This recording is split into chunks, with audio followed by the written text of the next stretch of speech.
മരുഭൂമിയിൽ നിന്നൊരു സ്നേഹഗാഥ.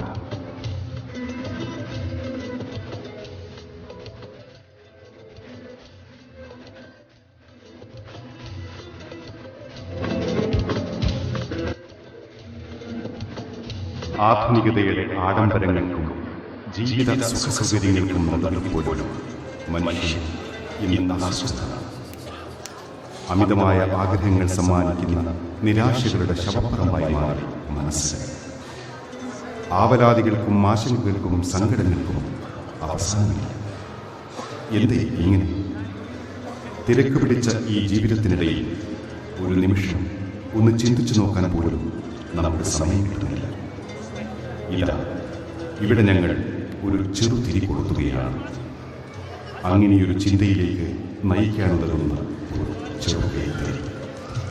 സദയം സ്വീകരിച്ചാൽ പ്രവാസി വടകര അവതരിപ്പിക്കുന്ന നാടകം മരുഭൂമിയിൽ നിന്നൊരു സ്നേഹഗാഥ.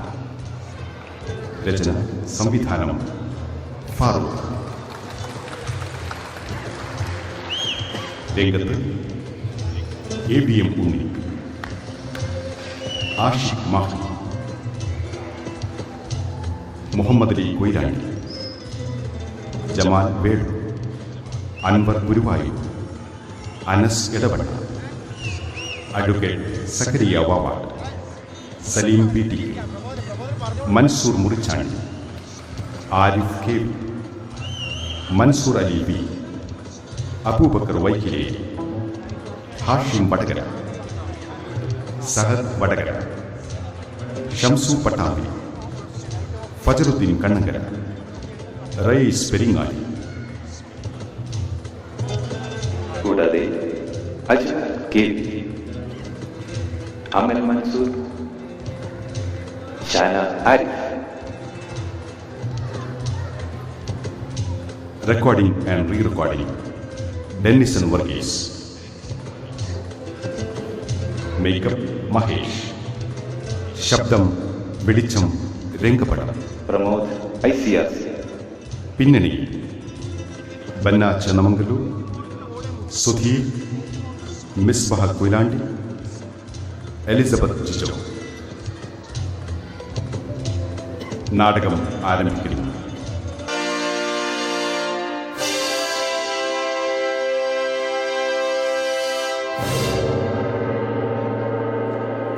സാമ്രാജ്യം വാഴും ദാരിയോസ് മഹാരാജാവ് ഇതാ എഴുന്നള്ളുന്നേ.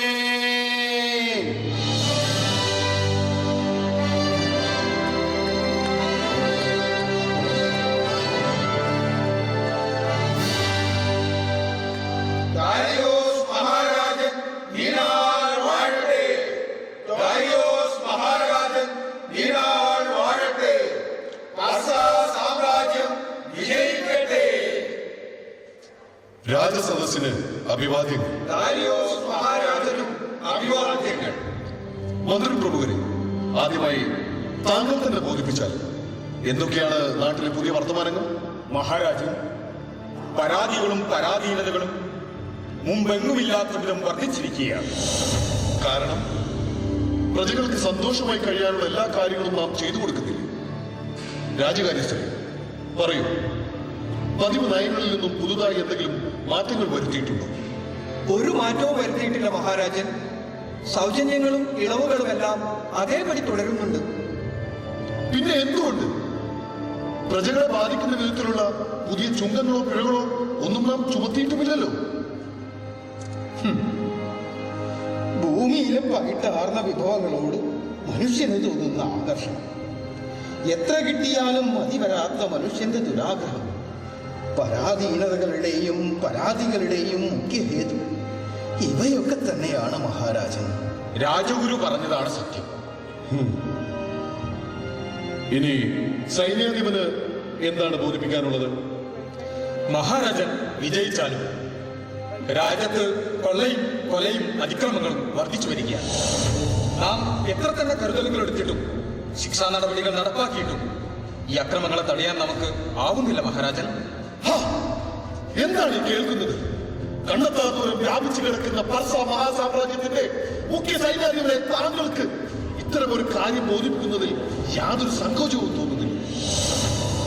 മഹാരാജൻ, രാജ്യത്തെ ക്രമസമാധാനം അനുദിനം വഷളായിക്കൊണ്ടിരിക്കുകയാണ് എന്നത് ഒരു പരമാർത്ഥമാണ്. നാടിന്റെ ക്രമസമാധാന പാലനത്തിന് നിയോഗിക്കപ്പെട്ട താങ്കൾ ഇങ്ങനെ പറഞ്ഞു കേൾക്കുന്നത് ലജ്ജാകരമാണ്. താങ്കൾക്ക് കീഴിൽ ഒരു വലിയ സൈന്യമുണ്ടെന്ന കാര്യം മറക്കണ്ട. നമുക്ക് ലഭിക്കുന്ന പരാതികളിൽ നമ്മുടെ സേനാംഗങ്ങൾ കാണിക്കുന്ന കുറ്റകൃത്യങ്ങളും കുറവല്ല മഹാരാജൻ. പർസാ രാജ്യത്ത് നിന്ന് ഗ്രീസിലേക്ക് പോവുകയായിരുന്ന ഒരു കച്ചവട സംഘത്തെ നമ്മുടെ അതിർത്തിയിൽ വെച്ച് ആക്രമിക്കപ്പെട്ടു. വിവരം പറഞ്ഞ് അവിടെ എത്തിയ നമ്മുടെ സൈന്യം വലിയൊരു ഏറ്റുമുട്ടലിലൂടെ അവരെ കീഴ്പ്പെടുത്തി.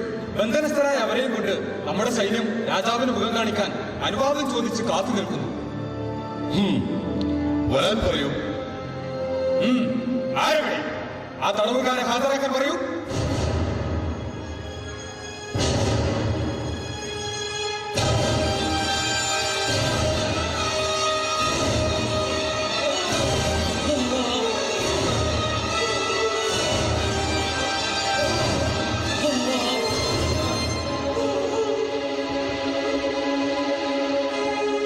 ഇവരുമായുള്ള സംഘടനത്തിൽ നമ്മുടെ സൈനികർക്കും സാരമായ പരിക്കുകൾ പറ്റിയിട്ടുണ്ട്.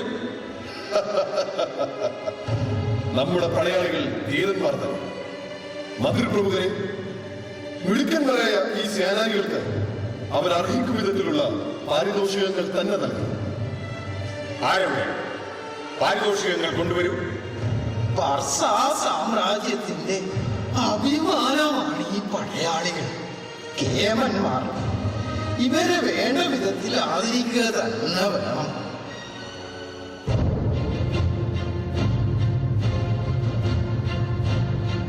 മന്ത്രിപ്രമുഖരെ, വരൂ, ഓരോരുത്തരായി വന്ന് സ്വീകരിച്ചോളൂ.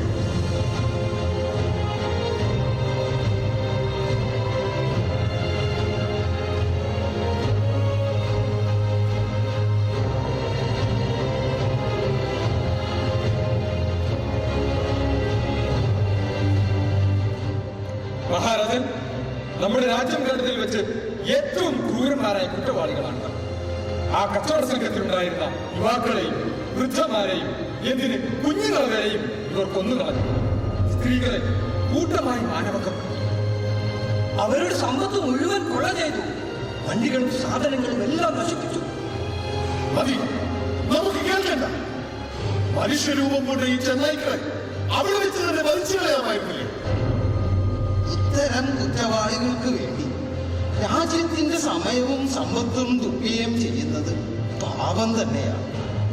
പിടിച്ചേടം വെച്ച് തന്നെ കൊല്ലുകയായിരുന്നു വേണ്ടത്. ഈ നീചന്മാർക്കുള്ള ശിക്ഷ മഹാരാജൻ നേരിട്ട് തന്നെ വിധിക്കുകയാണ് ഉചിതം. ഈ നീചന്മാർ അതിഭയാനകമായ ശിക്ഷ തന്നെയാണ് അർഹിക്കുന്നത്.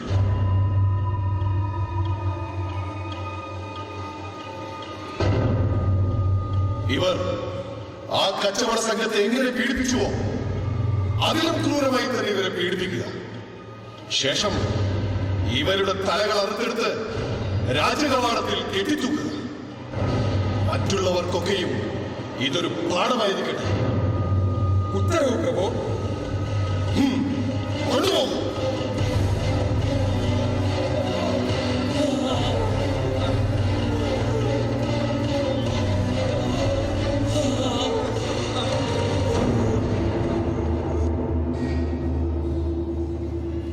ഗുരുശ്രേഷ്ഠ, നമ്മുടെ മനസ്സാകെ അസ്വസ്ഥമാണ്. ചെയ്യാവുന്നതെല്ലാം നാം ചെയ്തിട്ടും എന്താണ് പ്രജകളെല്ലാം ഇങ്ങനെയായി മാറുന്നത്? സന്തോഷവും സമാധാനവും നഷ്ടപ്പെട്ട ഒരു രാജ്യത്തെ രാജാവിന് എങ്ങനെ സ്വസ്ഥമായി രാജ്യം ഭരിക്കാനാവും? മയക്കുമരുന്നും ചൂതാട്ടങ്ങളുമാണ് മനുഷ്യരെ വഴിതെറ്റിക്കുന്നത്. മദ്യത്തോടും പെണ്ണിനോടുമുള്ള ആസക്തി അവരെ കുറ്റവാളികളും അക്രമികളുമാക്കി മാറ്റുന്നതിൽ മുഖ്യ പങ്ക് വഹിക്കുന്നു. നമുക്ക് മനസ്സിലാവുന്നില്ല. ഇങ്ങനെ പോയാൽ നമ്മുടെ നാടിന്റെ അവസ്ഥ. മഹാരാജൻ, നമ്മുടെ ചാരസംഘ തലവൻ അങ്ങേ മുഖം കാണിക്കാൻ അനുവാദം ചോദിക്കുന്നു. കടന്നു വരാൻ പറയൂ. സൈനാധിപതി, ഭടന്മാരെല്ലാം അല്പനേരം പുറത്തു നിൽക്കട്ടെ. മഹാരാജാവ് വിജയിക്കട്ടെ. നമ്മുടെ ചാരസംഘത്തലവൻ അദ്ദാതന് അഭിവാദനം. മഹാരാജനും അഭിവാദ്യം. പറയൂ അത്താതൻ, എന്തൊക്കെയാണ് ചാരരഹസ്യങ്ങൾ? നിങ്ങളെ അന്വേഷിക്കാൻ നിയോഗിക്കപ്പെട്ട ദൗത്യം എന്തായി? നമുക്ക് നേരത്തെ ലഭിച്ച വിവരങ്ങളെല്ലാം 100% ശരിയായിരുന്നുവെന്ന് ഈയുള്ളവന്റെ അന്വേഷണത്തിൽ ബോധ്യമായിരിക്കുന്നു. ഹാ, എന്താ ഇങ്ങനെ? ഇന്ന് കേട്ട കാര്യങ്ങളൊന്നും ശുഭകരമല്ലല്ലോ. യമനിൽ മാത്രമല്ല, നമ്മുടെ സാമ്രാജ്യത്തിനകത്ത് വരെ ഇത് വളരെ വേഗം വ്യാപിച്ചുകൊണ്ടിരിക്കുകയാണ്. മതി ഗുരുവര്യ, കേട്ടില്ലേ? ഇതിലേറെ ഇനി എന്തു വേണം സംഭവിക്കാൻ? തടയണം തിരുമനസ്. വളർന്ന് പന്തലിക്കുന്നതിന് മുമ്പ് മുളയിലെ നുള്ളിക്കളയുന്നതാവും ബുദ്ധി. ഒരു സൈനിക നീക്കത്തിലൂടെയാണെങ്കിൽ അങ്ങനെ എന്തു വേണമെന്ന് തീരുമാനിച്ച് കൽപ്പിച്ചാൽ കുതിരകളും ഒട്ടകങ്ങളും വണ്ടികളും തയ്യാറാക്കാം. അശ്വാരൂഢരിൽ മികച്ചവരെ തന്നെ ഇറക്കാം. സൈന്യത്തെ സുസജ്ജമാക്കാം. എല്ലാത്തിനും മഹാരാജാവിന്റെ ഉത്തരവുണ്ടായാൽ മാത്രം മതി. രാജഗുരുവും മുഖ്യ ഉപദേഷ്ടാവുമായ അബിയക്കിയ താങ്കൾ എന്ന് പറയുന്നു.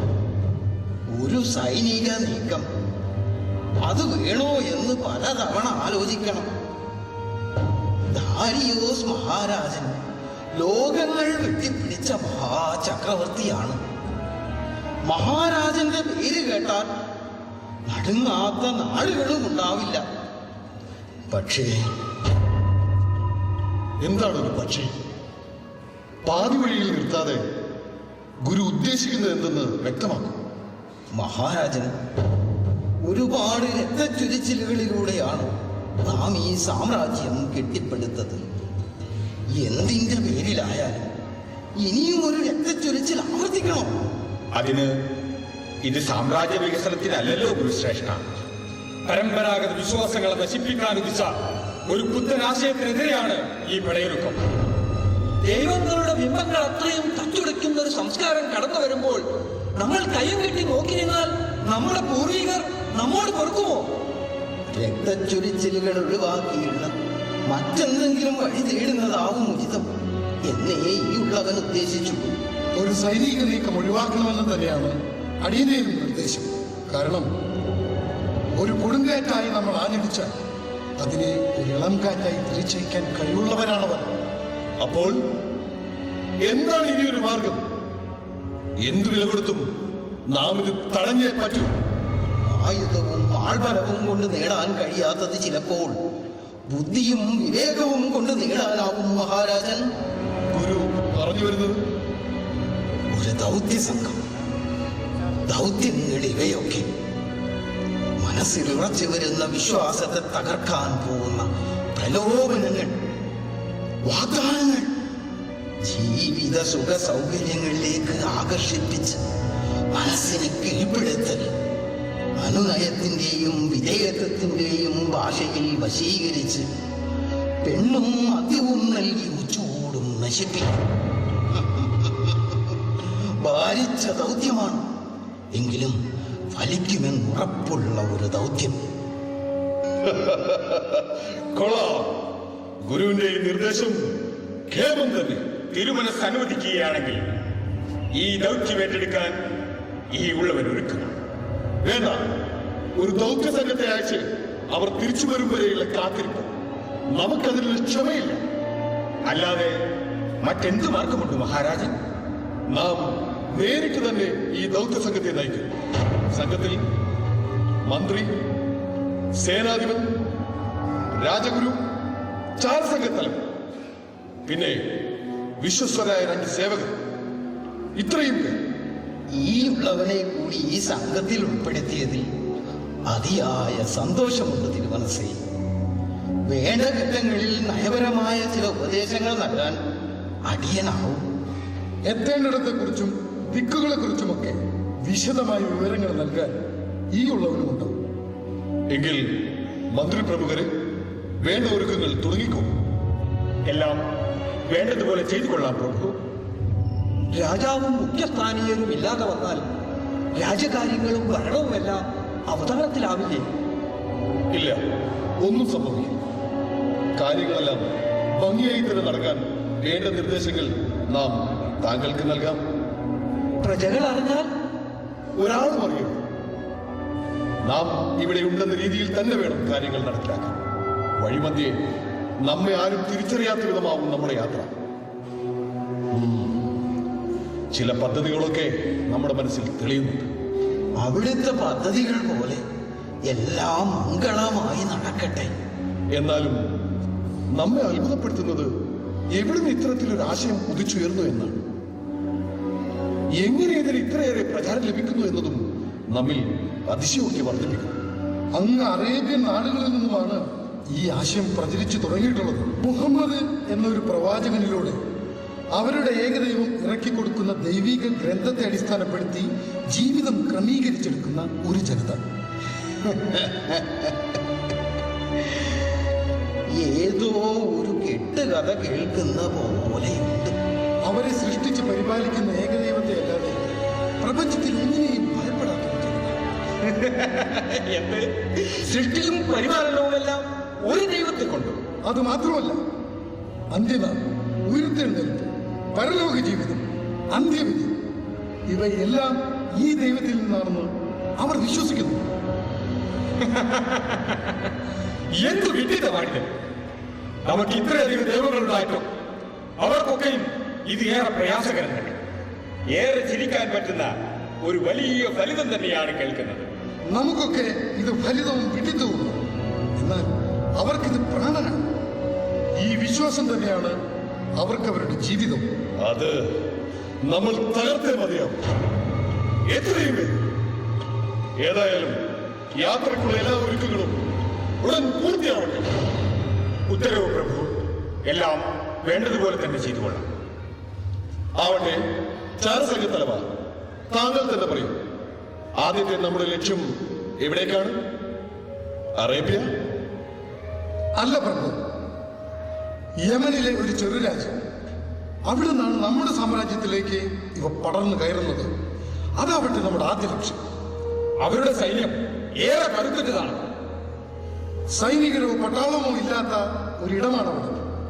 ഭരിക്കാൻ രാജാവോ ഭരിക്കപ്പെടാൻ പ്രജകളോ ഇല്ല. പിന്നെ സർവസ്വതന്ത്രരായ മനുഷ്യർ വസിക്കുന്ന ഒരിടം. എങ്കിൽ താങ്കൾ നിർദ്ദേശിച്ച പോലെ യമനിലെ ആ ചെറു രാജ്യത്തേക്ക് തന്നെയാവട്ടെ നമ്മുടെ യാത്ര.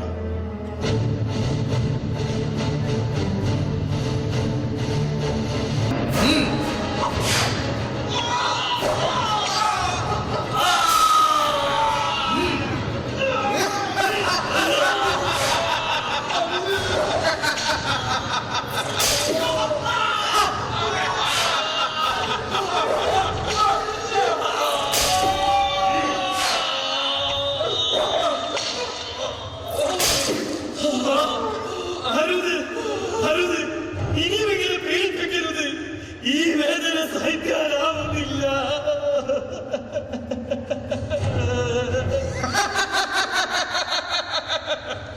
ഇതിലും ക്രൂരമായിട്ടില്ല ആ കച്ചവട സംഘത്തെ നിങ്ങൾ ആക്രമിച്ചത്. അവരനുഭവിച്ച വേദനയെന്ന് നിങ്ങൾ പറയണം. ഞങ്ങളുടെ വിവരക്കേട് കൊണ്ട് സംഭവിച്ചു പോയതാ. ഈ ഒരു തവണത്തേക്ക് ഞങ്ങളോട് പുറത്ത് ഞങ്ങളെ വിട്ടയക്കണം. ഇതിനേക്കാൾ ദയനീയമായി അവര് നിങ്ങളോട് അപേക്ഷിച്ചിരുന്നില്ലേ? സ്ത്രീകൾ നിങ്ങളുടെ കാൽക്കൽ വീട് പ്രാണിന് വേണ്ടി കെഞ്ചിരുന്നില്ലേ? എന്നിട്ടും നിങ്ങൾ കേട്ടോ? കൊന്നു കളഞ്ഞില്ലേ എല്ലാവരെയും ഒരു ദയവുമില്ലാതെ? ഞങ്ങൾ നിങ്ങളുടെ കാലിൽ വീണ് അപേക്ഷിക്കുകയാണ്. ഞങ്ങളെ കൊല്ലരുത്. ഞങ്ങൾ ഇന്നുവരെ സമ്പാദിച്ചതെല്ലാം നിങ്ങൾക്ക് നൽകാം. ഞങ്ങളെ വെറുതെ വിടണേ. ഞങ്ങൾ ചക്രവർത്തിയുടെ കൽപ്പന ധിക്കരിക്കണമെന്നാണോ? ചക്രവർത്തി നൽകുന്ന പാരിതോഷികങ്ങളെക്കാൾ വലുതാണോ നിങ്ങളുടെ ജീവിത സമ്പാദ്യം? ഞങ്ങളെ വെറുതെ വിടുകയാണെങ്കിൽ ഞങ്ങൾ ഈ നാട് തന്നെ വിട്ടുപോയിക്കൊള്ളാം.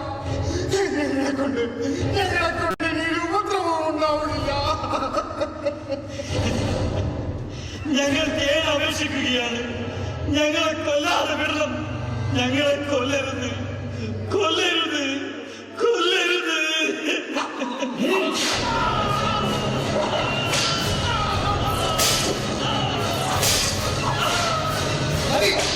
നിർത്ത്! നിങ്ങളുടെ ശബ്ദമോ കരച്ചിലോ ഈ കൊട്ടാരത്തിനകത്ത് കേട്ടുപോകരുതെന്നാണ് ചക്രവർത്തിയുടെ കൽപ്പന. എങ്കിൽ നമുക്ക് ഇവരുടെ വിധി നടപ്പിലാക്കാം. അരുത്, അരുത്, അരുത്, ഞങ്ങളെ കൊല്ലരുത്. ഞങ്ങളെ കൊല്ലരുത്. നിർത്ത്, നിർത്താൻ. വിധി നടപ്പിലാക്കുന്നതിന് മുമ്പ് അവസാനമായി നിങ്ങൾക്ക് എന്തെങ്കിലും ബോധിപ്പിക്കാനുണ്ടോ? എന്റെ കുടുംബത്തിന്റെ ഏക ആശ്രയമാണ് ഞാൻ ഇല്ലാതായ എന്റെ കുടുംബം അനാഥമായി പോകും.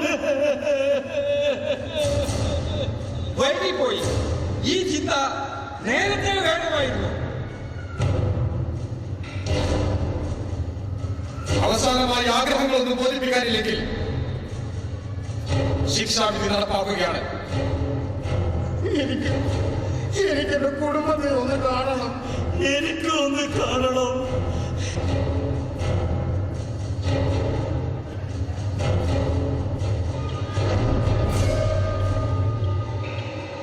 എങ്കിലും വൈകിക്കണ്ട. ചക്രവർത്തി തിരുമനസിന്റെ വിധി നടപ്പിലാവട്ടെ.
ഏതായാലും മഹാരാജന്റെ പദ്ധതി ഗംഭീരമായിട്ടുണ്ട്. ഇപ്പോ നമ്മളെല്ലാം കണ്ടാൽ ഫക്കീരന്മാരല്ല എന്ന് ആരും പറയില്ല. വേഷപ്പകർച്ച കൊണ്ട് മാത്രമായില്ല, പെരുമാറ്റത്തിലും സംസാരത്തിലും അഭിസംബോധനകളിലും എല്ലാം നാം വളരെ ശ്രദ്ധ ചെലുത്തണം. ഇനി മുതൽ ആർക്കും സ്ഥാനപ്പേരുകളില്ല, എല്ലാവരും ഫക്കീറന്മാർ. ഇപ്പോൾ മുതൽ നാം ഫക്കീർ ദാരിയോസ് ആണ്. കൊള്ളാം. അപ്പോ ഈ ഉള്ളവൻ ഈ നിമിഷം മുതൽ ഫക്കീർ അബിയാക്കിയ താങ്കൾ ഫക്കീർ അബ്ദാദൻ. ഫക്കീർ ദാരിയോസ്, നമ്മുടെ തീർത്ഥാടന യാത്രയ്ക്ക് വേണ്ട എല്ലാ ഒരുക്കങ്ങളും പൂർത്തിയായിട്ടുണ്ട്. എങ്കിൽ പുറപ്പെടാം. മറ്റു കാര്യങ്ങളെല്ലാം വേണ്ടുവിധം തന്നെ ഏർപ്പാടാക്കിയിട്ടില്ലേ ഫക്കീർ സാർ ഹുസാനി? ഫക്കീർ ദാരിയോസ് എല്ലാം ഭംഗിയായും ഭദ്രമായും നിർവഹിച്ചു. രാജ്യകാര്യസ്ഥൻ സഭാബയെ എല്ലാ കാര്യങ്ങളിലും ചുമതലപ്പെടുത്തിയിട്ടുണ്ട്. വിവരങ്ങൾ അപ്പോൾ അറിയിക്കാനുള്ള ഏർപ്പാടും ചെയ്തിട്ടുണ്ട്. എങ്കിൽ നല്ലത്. അപ്പോൾ പുറപ്പെടുകയല്ലേ? ഫക്കീർ ദാരിയോസ്, ഈ യാത്ര ഏറെ ക്ലേശകരവും ബുദ്ധിമുട്ടുകൾ നിറഞ്ഞതുമായിരിക്കുമെന്ന് ഈ ഫക്കീർ ഒന്നുകൂടി ഓർമ്മപ്പെടുത്തുകയാണ്. ഒട്ടേറെ പരീക്ഷണങ്ങളെയും പ്രതിബന്ധങ്ങളെയും നമുക്ക് നേരിടേണ്ടി വരും. ഫക്കീർ അബ്ദാദൻ, നമ്മളൊരു ദൗത്യം ഏറ്റെടുത്ത് അതിന്റെ പൂർത്തീകരണത്തിനാണ് പുറപ്പെടുന്നത്. ദൗത്യ പൂർത്തീകരണത്തിനിടയിലുണ്ടായേക്കാവുന്ന പ്രതിബന്ധങ്ങളും പരീക്ഷണങ്ങളും സ്വാഭാവികമാണ്. നാം അത്തരം ഘട്ടങ്ങളെ തരണം ചെയ്തേ മതിയാവും. ഫക്കീർ അബ്ദാദൻ ഇത്ര ബാലിശമായ കാര്യങ്ങൾ പറയാതെ ആ നാടിനെക്കുറിച്ചും അവിടുത്തെ രീതികളെക്കുറിച്ചുമൊക്കെ ഒന്ന് വിശദമായി പറഞ്ഞു തരിക. അവിടുത്തെ ജനങ്ങളെക്കുറിച്ചും മറ്റും ഈ ഫക്കീർ നേരത്തെ തന്നെ സൂചിപ്പിച്ചിട്ടുള്ളതാണ്. പിന്നെ അവിടുത്തെ രീതികളെ കുറിച്ച് പറയുമ്പോൾ ജനങ്ങൾ സ്വതന്ത്രരാണെങ്കിലും തങ്ങളെല്ലാം തങ്ങളുടെ ദൈവത്തിന്റെ അടിമകളാണെന്ന ബോധത്തോടെ ഭയഭക്തി നിറഞ്ഞ ജീവിതം നയിക്കുന്നു. അടിമകളാണെന്ന ബോധമുണ്ടെങ്കിൽ തീർച്ചയായും ഉടമകളും ഉണ്ടാവണമല്ലോ. അനുസരണാശീലവും നേടിയിട്ടുള്ളവരായിരിക്കും. വളരെ കൃത്യമാണ് ഫക്കീർ പറഞ്ഞത്. അവർക്ക് ഒരു ഉടമയുണ്ടെന്നും ആ ഉടമയെ അനുസരിച്ച് ജീവിക്കണമെന്നും അവർ ഉറച്ചു വിശ്വസിക്കുന്നു. ഉടമ എന്ന് പറയുമ്പോൾ ഒരു രാജാവ്, എല്ലാ നാട്ടിലും ഇത് തന്നെയല്ലേ?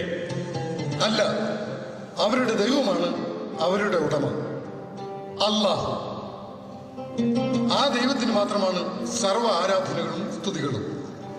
മറ്റൊന്നിനെയും അവർ ആരാധിക്കുകയോ ഒന്നിനോടും സഹായം തേടുകയോ ചെയ്യില്ല. അവിശ്വസനീയമായ ഈ രീതികളൊക്കെ ആരവരെ പഠിപ്പിച്ചു? ആ നാട്ടിൽ വളരെയേറെ പ്രായം ചെന്ന ഒരു മനുഷ്യനുണ്ട്, അമീർ. അതാണ് അയാളുടെ പേര്.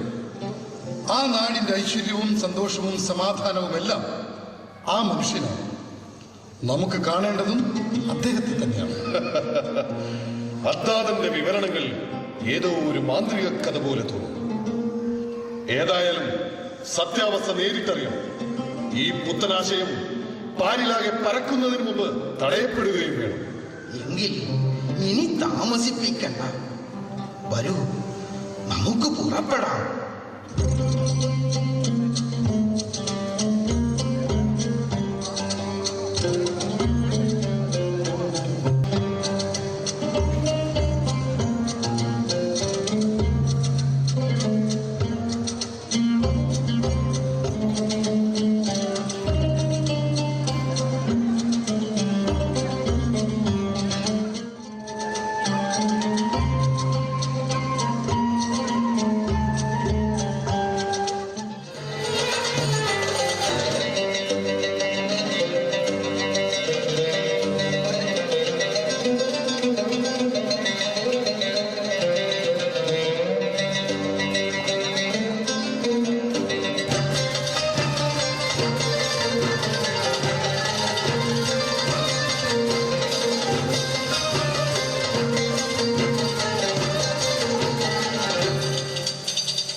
എന്തൊരു കൊടും തണുപ്പ്!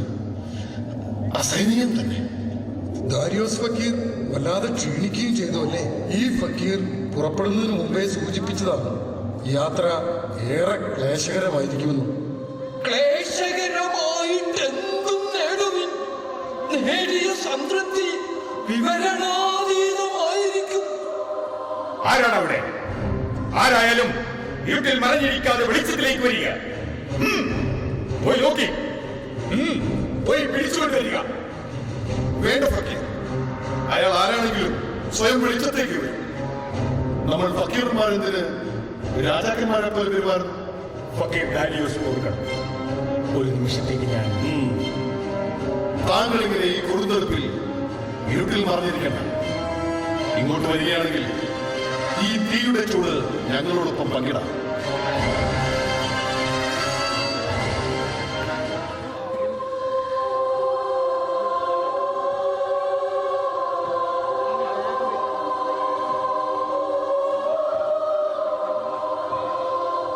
ഇങ്ങോട്ട് വരൂ, ഇവിടെ ഇരിക്കാം.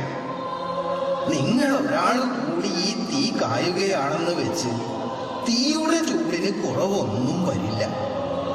നന്ദി. പണ്ഡിതനായ ഒരു ഗുരുവിൻ്റേതു പോലെയുണ്ട് താങ്കളുടെ വാക്കുകൾ. ആട്ടെ, താങ്കൾ ആരാണ്? ഇവിടെ ഇങ്ങനെ, അതും ഈ കൊടും തണുപ്പിൽ? ദേശാടനത്തിനിറങ്ങിയ ഒരു മുസാഫിറിന് സ്ഥലകാല സമയം ഒരു പ്രശ്നമല്ലല്ലോ. മനസ്സിലായില്ല. പറഞ്ഞില്ലേ, മുസാഫിർ. അഭിസംബോധനയ്ക്ക് മുസാഫിർ എന്നതൊരു ബുദ്ധിമുട്ടാണെങ്കിൽ ഖലീഫ എന്ന് വിളിക്കാം. ഖലീഫ? വിളിക്കാൻ ഒരു പേര്, അത്രമാത്രം.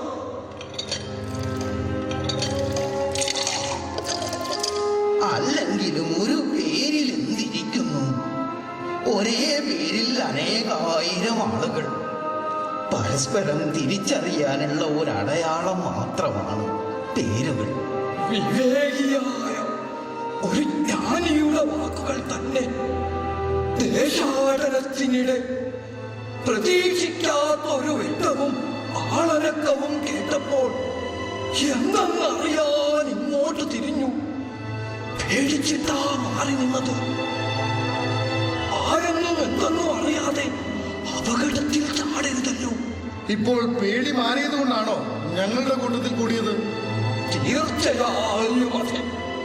കുറച്ചുകൂടി അടുത്തെത്തി വ്യക്തമായി നിങ്ങളെ കണ്ടപ്പോൾ ഏതോ തീർത്ഥാടന യാത്രയ്ക്ക് ഇറങ്ങി തിരിച്ച ഫക്കീറന്മാരാണെന്ന് തോന്നി. ഫക്കീറന്മാരാണെന്നത് സത്യം.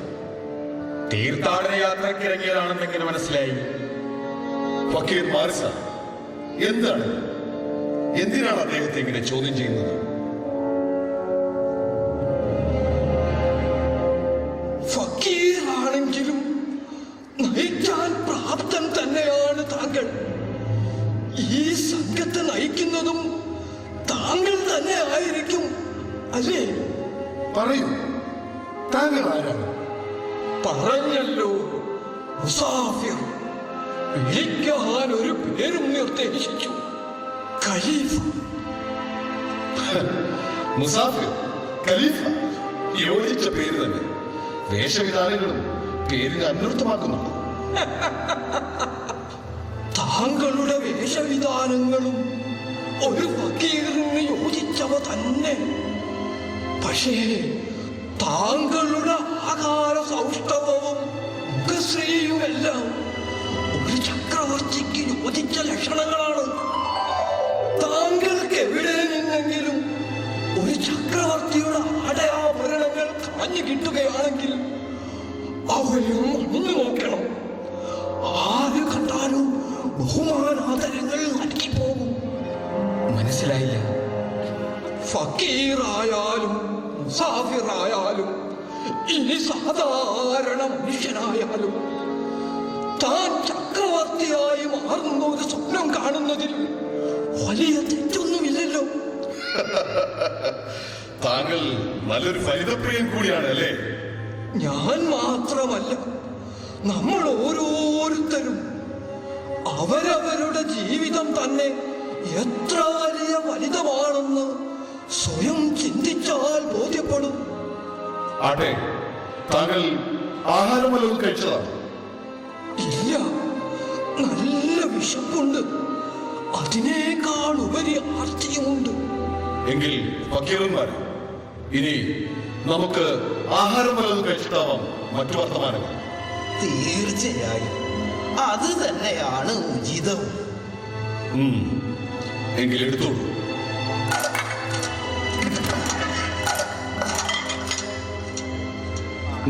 കഴിക്കൂ. നിങ്ങൾ ആദ്യം തുടങ്ങുന്നതാണ് നല്ലത്. പിന്നെ എളുപ്പം കഴിച്ചോളൂ. കാലാവസ്ഥ എങ്ങാൻ മാറിയാലോ?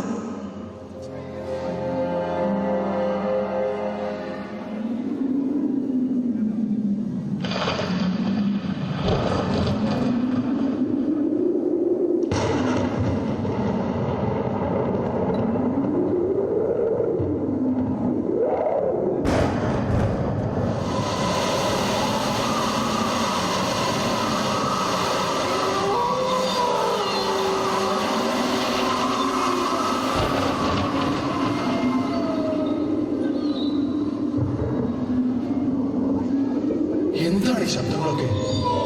വല്ലാതെ പേടിപ്പെടുത്തുന്നല്ലോ. കുറുനരികളാണെന്ന് തോന്നുന്നു.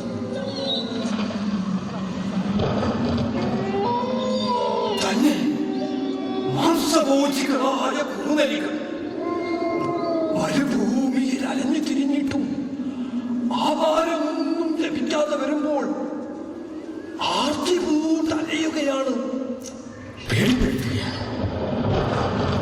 പേടിക്കേണ്ടവയെ പേടിക്ക തന്നെ വേണം.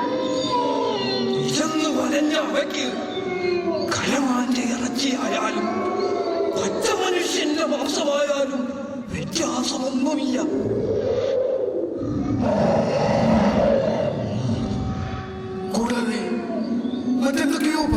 ശബ്ദങ്ങൾ കേൾക്കുന്നു.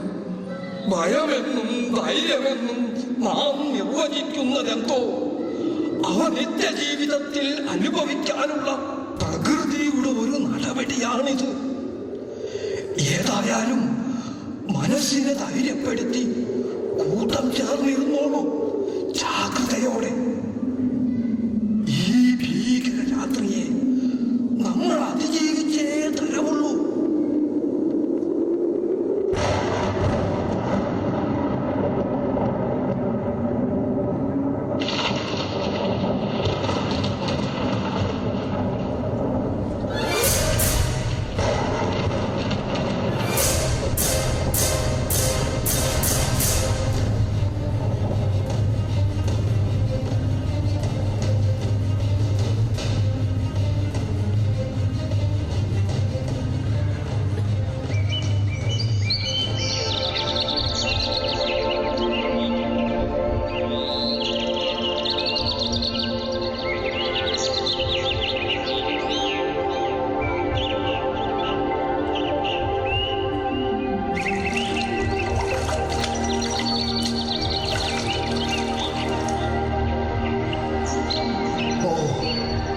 എന്തൊരു പേടിപ്പെടുത്തുന്ന രാത്രിയായിരുന്നു ഇന്നലെ.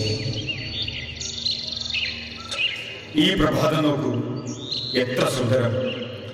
നല്ല തണുത്ത ഇളം കാറ്റ്, തെളിഞ്ഞ പ്രഭാതം. എന്നതില്ലാത്തൊരു ഉന്മേഷവും തോന്നുന്നു, അല്ലേ? എന്തുകൊണ്ടും മനസ്സിന് കുളിരും ആവേശവും തോന്നുന്നു. അതിഭീകരമായ ഇരുട്ടിനെ വകഞ്ഞു മാറ്റിയാണ് നവോന്മേഷത്തിന്റെ പകലോൽ വെള്ളകീറുന്നത്.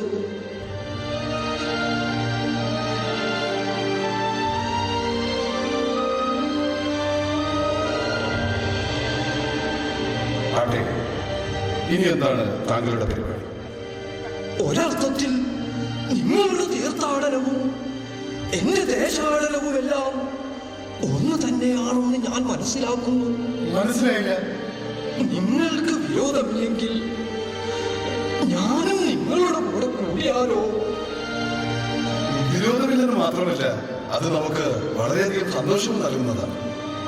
എന്നാൽ പ്രഭാത കർമ്മങ്ങൾ നിർവഹിച്ചു കഴിഞ്ഞ് എത്രയും പെട്ടെന്ന് നമുക്ക് യാത്ര തുടരാം. എന്താ? വരൂ.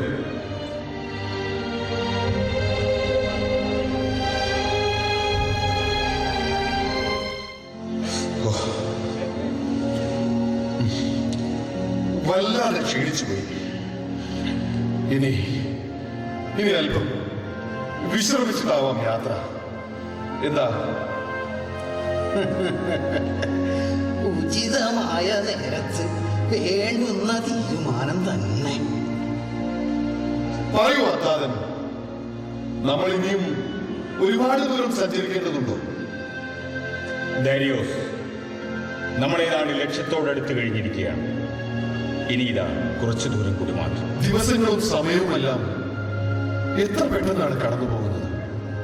കാലത്തിന്റെ കളികൾ വിട്ടുപോകുന്ന ഒന്നിനെയും പിടിച്ചു വെക്കാനോ വന്നു ചേരുന്നതിനെ തടയാനോ കാലം അനുവദിക്കുകയില്ല.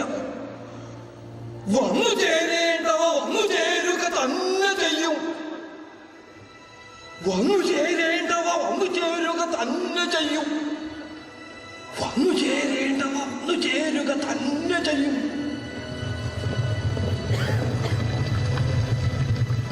കുതിരക്കുളമ്പടികളുടെ ശബ്ദമാണല്ലോ കേൾക്കുന്നത്. അത് വല്ല കച്ചവട സംഘങ്ങളും കടന്നു പോകുന്നതായിരിക്കും. കച്ചവട സംഘങ്ങളുടെ യാത്ര സാവകാശമായിരിക്കില്ലേ? ഏതെങ്കിലും രാജാവും സൈന്യങ്ങളും പടക്ക് പുറപ്പെട്ടതാവും. അവർ അവരുടെ വഴിക്ക് പോയിക്കോട്ടെ. ഫക്കീർ ദാരിയൂസ്, ഇതങ്ങനെയല്ല. കുളമ്പടി ശബ്ദങ്ങൾ നമുക്കടുത്തേക്ക് വരുന്നത് പോലെയാണ് തോന്നുന്നത്. ഫക്കീർ, എന്തിനു വെറുതെ സംശയിച്ചു സമയം കളയുന്നു? വരൂ, നമുക്ക് പോയി നോക്കാം.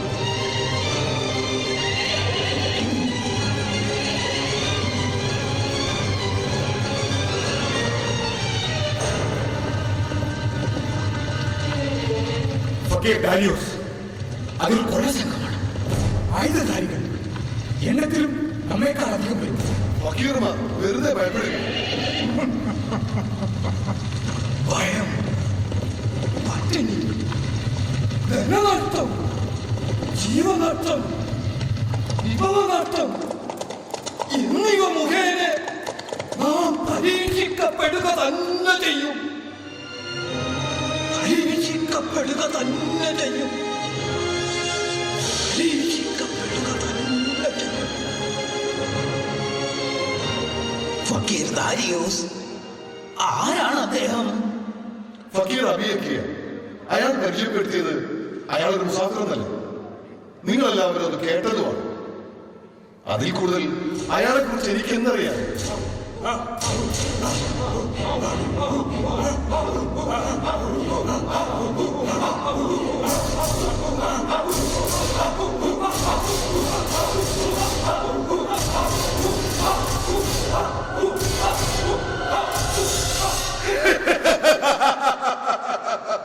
പതുങ്ങിയിരുന്നാൽ കണ്ടുപിടിക്കില്ലെന്ന് കരുതിയോ?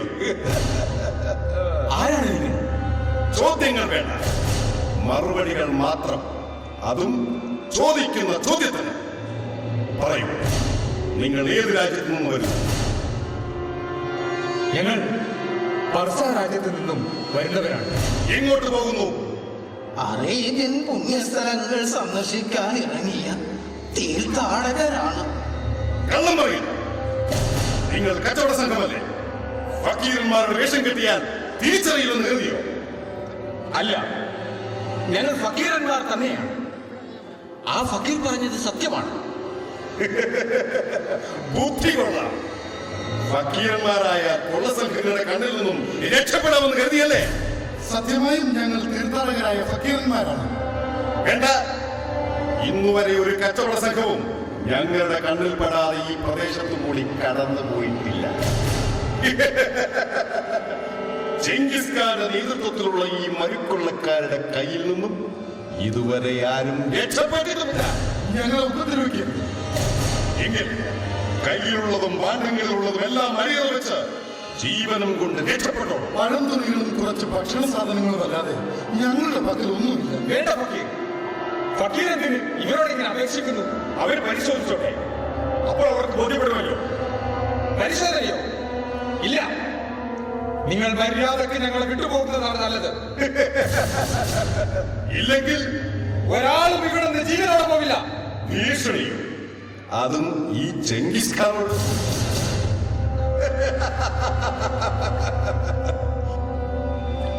അരുത് ഫക്കീർ, നമ്മൾ യുദ്ധത്തിനോ കലഹത്തിനോ വന്നവരല്ലല്ലോ. ഇവർക്ക് നമ്മളെ കണ്ടപ്പോൾ കച്ചവട സംഘം വേഷം മാറി പോവുകയാണെന്ന് തോന്നിയിട്ടുണ്ടാകും. ആ ഫക്കീർ പറഞ്ഞതുപോലെ ഇവർ നമ്മളെ പരിശോധിച്ചൂടെ? അതോടെ അവരുടെ സംശയം മാറി കിട്ടുമല്ലോ. തമ്പ്രോ, വരൂ. നിങ്ങൾ ഇവർക്ക് കാവലിരിക്കുക. ഇനി ഇവർ പറയുന്നത് സത്യമായിരിക്കുമോ? ഇവർ ഫക്കീർമാർ തന്നെയാണെങ്കിൽ നമ്മൾ ഒരുങ്ങി പുറപ്പെട്ടത് വെറുതെ ആയി പോകുന്നു സർ. എനിക്കത് വല്ലാത്ത കണ്ടെത്തണം. ഏതായാലും അവർ പറഞ്ഞതുപോലെ നമുക്കൊന്ന് പരിശോധന നടത്താം. എന്തിന്? ആ കീഴത്തുണികളും പഴകിയ ഭക്ഷണവും എല്ലാം പരിശോധിച്ചിട്ട് നമുക്ക് എന്ത് കാര്യം? ആ പ്രയത്നം കൂടി വെറുതെ ആവില്ലേ? ആ, അതും ശരിയാ.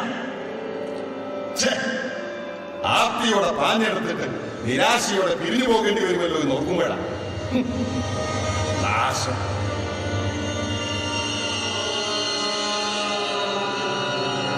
നമ്മുടെ ഫക്കീറന്മാരുടെ തന്ത്രം ഏറ്റെന്നാ തോന്നുന്നത്.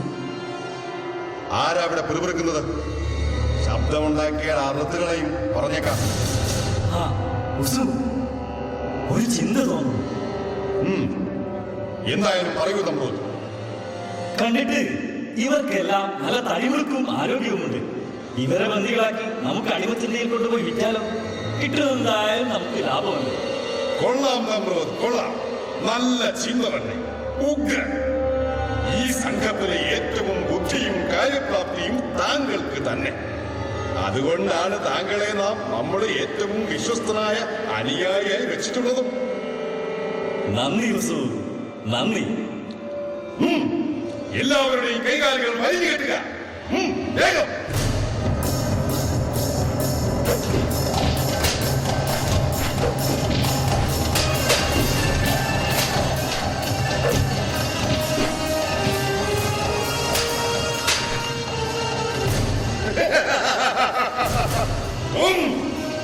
നമ്മോട് ഏറ്റുമുട്ടാൻ വന്നിരിക്കുന്നു കീടങ്ങൾ. ജീവൻ ബാക്കി നിർത്തിയിരിക്കുന്നത് അടിമച്ചന്തയിൽ കൊണ്ടുപോയി ലേലം ചെയ്യണം നോക്കിട്ടാ.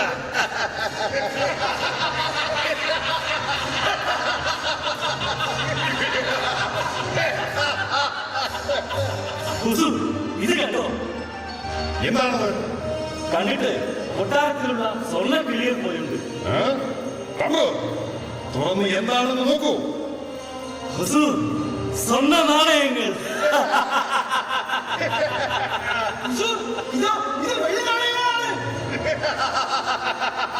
ഒരായുഷ്കാലത്ത് അനുഭവിക്കാൻ മാത്രം സ്വർണ്ണ നാണയങ്ങളും വെള്ളി നാണയങ്ങളും.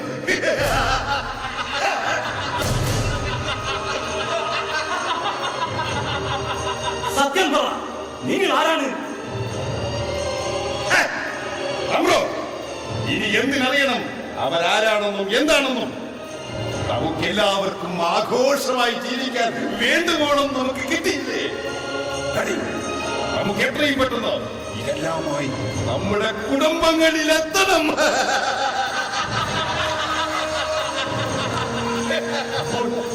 ഇവർ അടിമച്ചന്തയിലെ ലേലം കളയൂ നമ്മളോ. ഇവരെ ലേലം ചെയ്തിട്ട് നമുക്ക് എന്ത് കിട്ടാൻ? ഇവരിവിടെ കിടന്ന് പുഴുത്തു ചാവട്ടെ.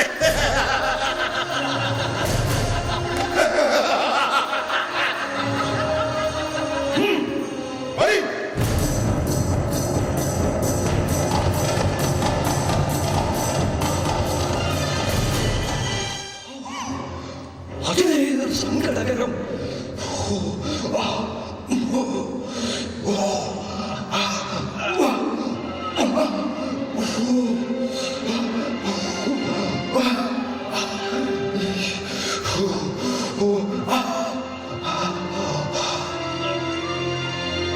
ഭാര്യമാർ, പുത്രന്മാർ, കൂമ്പാരമായി കൂട്ടിയ സ്വർണം, വെള്ളി, ഏത്തരം കുതിരകൾ, നാൽക്കാലി വർഗങ്ങൾ, കൃഷിയിടം എന്നിങ്ങനെ ഇഷ്ടപ്പെട്ട വസ്തുക്കളോടുള്ള പ്രേമം മനുഷ്യർക്ക് അലങ്കാരമായി തോന്നിക്കപ്പെട്ടിരിക്കുന്നു. എന്നാൽ ഇവയൊക്കെയും ഈ ജീവിതത്തിലെ കേവല വിഭവങ്ങൾ മാത്രമാണെന്ന് തിരിച്ചറിവുണ്ടായിരിക്കണം.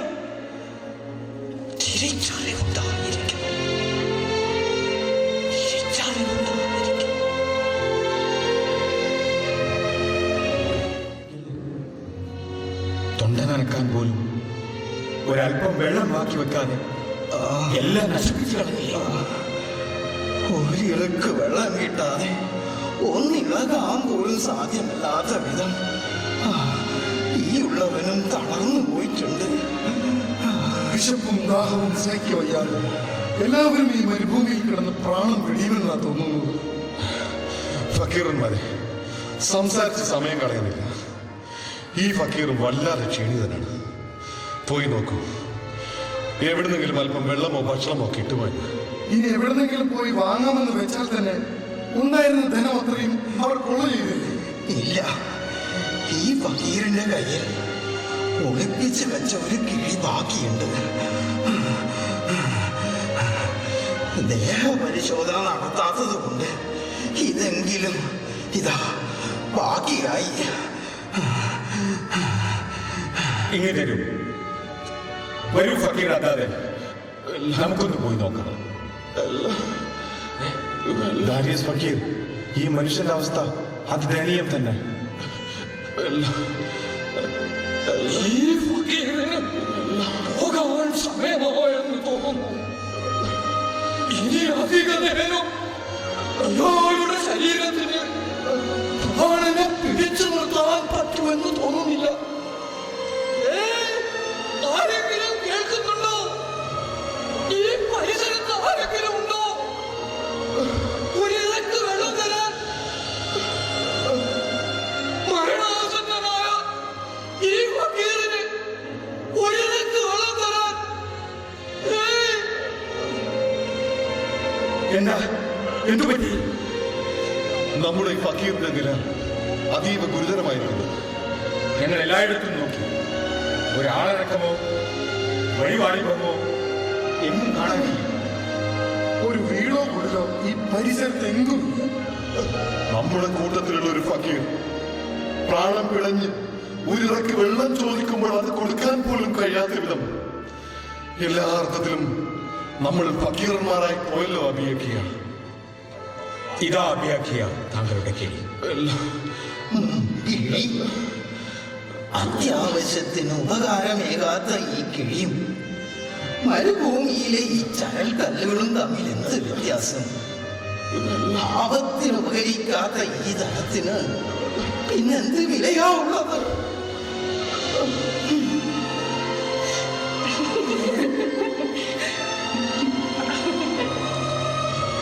സഹോദരിമാരെ, ഒന്ന് നിൽക്കണേ. ഞങ്ങളെ കൂടെയുള്ള ഒരു ഫക്കീർ ഒരല്പം വെള്ളത്തിന് വേണ്ടി അത്യാസന്ന നിലയിൽ പിടയുകയാണ്. ഒരല്പം വെള്ളം തന്നിട്ട് പോകണേ.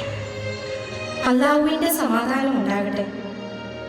ഇതാ വെള്ളം എടുത്തോളൂ, ഇതുകൂടി എടുത്തോളൂ.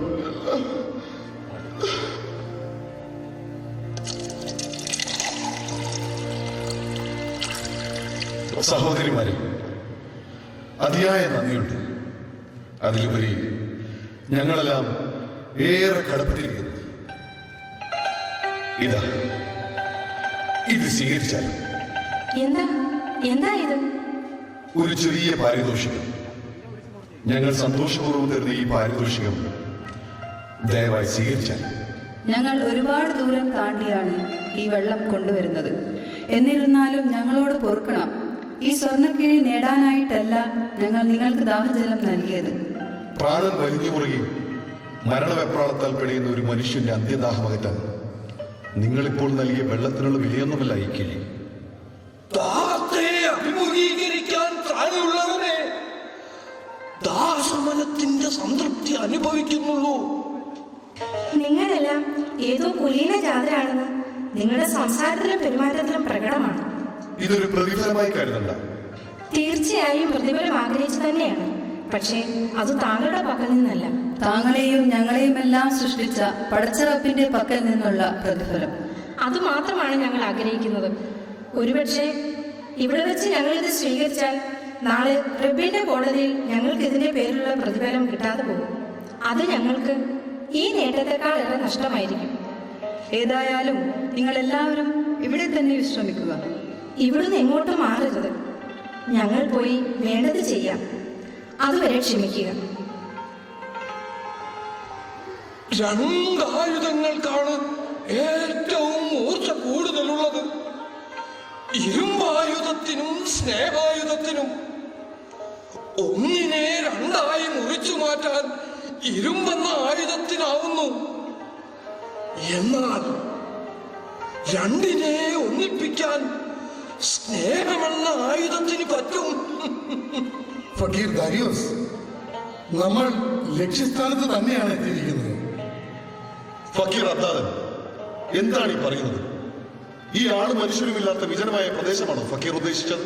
തീർച്ചയായും ഇത് അമീറിന്റെ പ്രദേശം തന്നെ, എനിക്ക് ഉറപ്പാണ്.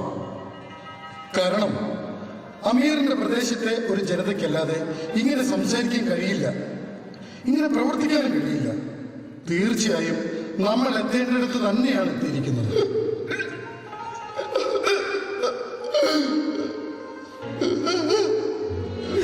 ഫക്കീർ ദാരിയോസ്, നമ്മുടെ ഈ കൂട്ടാൾ നമ്മെ വിട്ടുപോയി. ഈ ഫക്കീർ മരിച്ചിരിക്കുന്നു.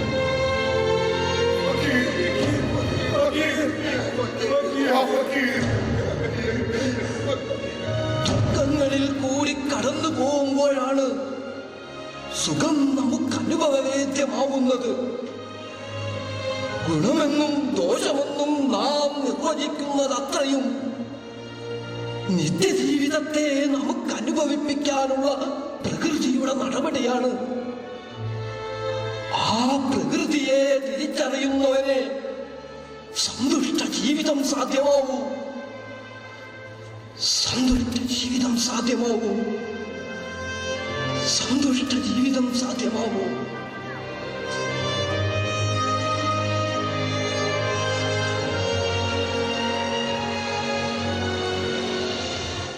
നിങ്ങൾ വളരെ ക്ഷീണിതരും അതിലേറെ വിശപ്പും ദാഹവും ഉള്ളവരാണെന്ന് അറിഞ്ഞു ഞങ്ങൾ അല്പം ഭക്ഷണം കൊണ്ടുവന്നിട്ടുണ്ട്.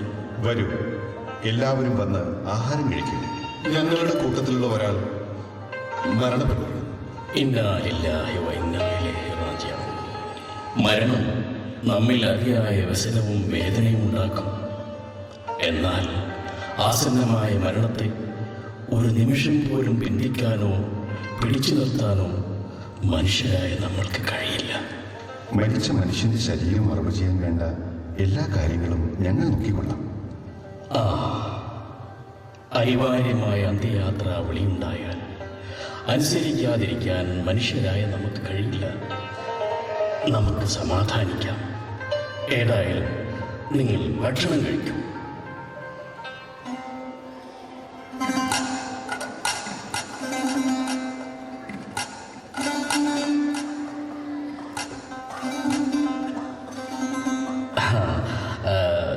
നിങ്ങൾ എവിടെ നിന്ന് വരുന്നു? എങ്ങോട്ടാണ് നിങ്ങൾക്ക് പോകേണ്ടത്? ഞങ്ങൾ അറേബ്യൻ നാടുകളിലെ പുണ്യസ്ഥലങ്ങൾ ദർശിക്കാൻ പുറപ്പെട്ട തീർത്ഥാടകരാണ്. യാത്രാമധ്യേ ഞങ്ങളെ ഒരു കൊള്ള സംഘം ആക്രമിച്ചു. ഞങ്ങളുടെ കയ്യിലുണ്ടായിരുന്നതെല്ലാം അവർ കൊള്ളയടിച്ചു. അവരുടെ ആക്രമണത്തിൽ പരിക്കേറ്റ് രക്തം വാർന്ന ഞങ്ങളോടൊപ്പം ഉണ്ടായിരുന്ന ആ ഫക്കീർ മരണപ്പെട്ടത്. ഈയിടെയായി ഈ കൊള്ളക്കൂട്ടങ്ങളുടെ ആക്രമണത്തിൽ ബുദ്ധിമുട്ടുന്ന ഒരുപാട് സംഘങ്ങൾ ഈ പ്രദേശത്ത് എത്തിപ്പെടാറുണ്ട്. ഏതായാലും നിങ്ങളിപ്പോൾ വേണ്ടുവോളം ഭക്ഷണം കഴിക്കും. നിങ്ങൾക്ക് നല്ല വിശ്രമം ആവശ്യമാണ്. ഭക്ഷണം കഴിച്ചോളൂ.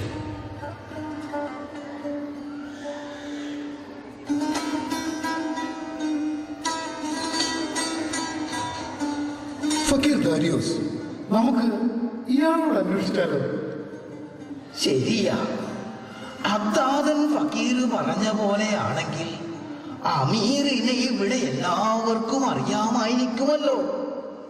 ഇദ്ദേഹത്തോട് തന്നെ ചോദിച്ചു നോക്കിയാലോ?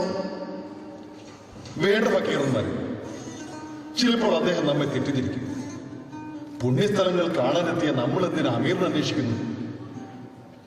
ഇത്തിരി സാവകാശം വേണ്ടി വന്നാലും നമുക്ക് തന്നെ കണ്ടുപിടിക്കാമല്ലോ. ഇന്നല്ലാഹ ഇൻദഹു ഇൽമുസ് സാഅതി വയുനസ്സിലുൽ ഗൈസ വയഅലമു മാ ഫിൽ അർഹാം വമാ തദ്രീ നഫ്സും മാദാ തക്സിബു ഗദാ വമാ തദ്രീ നഫ്സും ബിഅയ്യി അർളിൻ തമൂത് ഇന്നല്ലാഹ അലീമുൻ ഖബീർ. സദഖല്ലാഹുൽ അലിയ്യുൽ അദീം. ഹോ, എന്താണ് ആ കേൾക്കുന്നത്? എന്തൊരു വശ്യത! ആ വൃദ്ധനാണ് പാടുന്നത്. ഏതായാലും കേൾക്കാൻ നല്ല ഇമ്പമുണ്ട്. എല്ലാവരുടെയും ശ്രദ്ധ പിടിച്ചു പറ്റാൻ പോകുന്നത് തന്നെ. ഉപ്പുപ്പ, എന്താ അതിന്റെ അർത്ഥം? അന്ത്യസമയം സംബന്ധിച്ച അറിവ് അള്ളാഹുവിങ്കിൽ മാത്രമാണുള്ളത്. അവൻ മഴ വീഴ്ത്തുന്നു. ഗർഭാശയങ്ങളിലുള്ളത് എന്തെന്നറിയുന്നു. നാളെ താൻ എന്ത് നേടുമെന്ന് ആർക്കും അറിയില്ല. ഏത് നാട്ടിൽ വെച്ചാണ് മരിക്കുകയെന്നും അറിയില്ല. അള്ളാഹു എല്ലാം അറിയുന്നവനും സൂക്ഷ്മജ്ഞനുമാകുന്നു. അല്ലാഹു അക്ബർ, അല്ലാഹു അക്ബർ, അല്ലാഹു അക്ബർ വലില്ലാഹിൽ ഹംദ്. മനസ്സിൽ ഒളിപ്പിച്ചു വെച്ചതും അനുനിമിഷമുണ്ടാവുന്ന ചിന്തകൾ പോലും നേരത്തെ അറിയുന്നവൻ ഒരുവൻ മാത്രം, അല്ലാഹു. ഏതായാലും താങ്കൾ ഞങ്ങൾക്ക് വേണ്ടി ഒരുപാട് ബുദ്ധിമുട്ടി. നിങ്ങൾ ഭൂമിയിലുള്ളവരോട് കരുണ കാണിക്കുക. ആകാശത്തുള്ളവൻ നിങ്ങളോടും കരുണ കാണിക്കും. എന്നെ പഠിപ്പിച്ചതും ഞാൻ പഠിച്ചതും ഈ പാഠമാണ്. ഉപ്പുപ്പ, അവർക്ക് വിശ്രമം ആവശ്യമാണ്. തീർച്ചയായും നല്ല വിശ്രമം തന്നെ ലഭിക്കണം. വരൂ, നമുക്ക് വീട്ടിലേക്ക് പോകാം.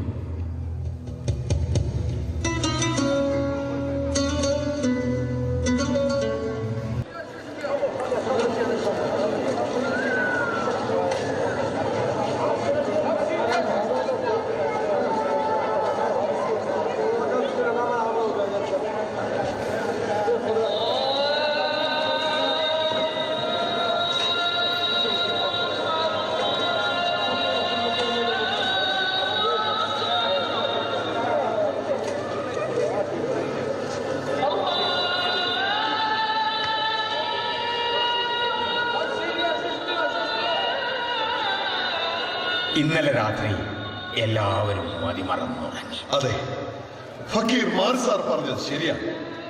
നന്നായി ഉറക്കം കിട്ടിയതുകൊണ്ട് ഉണർന്നതും ഉന്മേഷത്തോടെയാണ്. മനസ്സിന് എന്തെന്നില്ലാത്ത സന്തോഷവും തോന്നുന്നു. നാം എല്ലാം സുഖമായി ഉറങ്ങുമ്പോഴും ആ വൃദ്ധനും കുടുംബവും ചേർന്ന് ഉറക്കമൊഴിച്ച് നമുക്ക് വേണ്ടി പ്രാതലുണ്ടാക്കുകയായിരുന്നു. നമ്മുടെ മുഷിഞ്ഞ വസ്ത്രങ്ങൾ കഴുകിയിടുകയും പാദരക്ഷകൾ വരെ തുടച്ച് വൃത്തിയാക്കുകയും ചെയ്തു.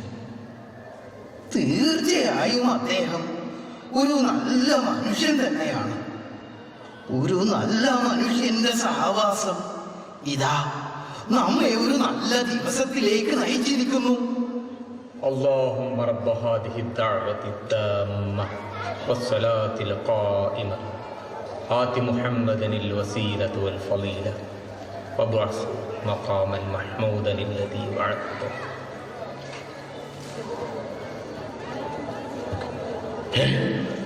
ഇത് എന്താണിത്? ജനങ്ങളെല്ലാം കച്ചവടം ഉപേക്ഷിച്ചുകൊണ്ട് ഇത് എങ്ങോട്ടാണ് പോകുന്നത്? അവർ പ്രാർത്ഥനയ്ക്ക് പോവുകയാണ് ഫക്കീർ.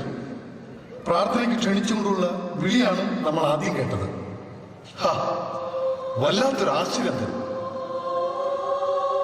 5 തൂണുകളിൽ പണിത ഒരു മനോഹര സൗധം. അകത്തേക്ക് പ്രവേശിക്കാനായവർക്കെല്ലാം തണലും സമാധാനവും സന്തോഷവും തന്നെ. പുറത്ത് പകച്ചു നിൽക്കുന്നവരത്രയും നഷ്ടപ്പെട്ടവരുടെ കൂട്ടത്തിലുമാണ്. ഫക്കീറന്മാരെ, നമുക്കൊരാഗ്രഹം തോന്നുന്നു. അവരുടെ പ്രാർത്ഥനാ രീതികളൊന്ന് കണ്ടാലോ എന്ന്. അതിനെന്താണ് ഫക്കീർ? നമുക്ക് അങ്ങോട്ടേക്ക് നീങ്ങാം.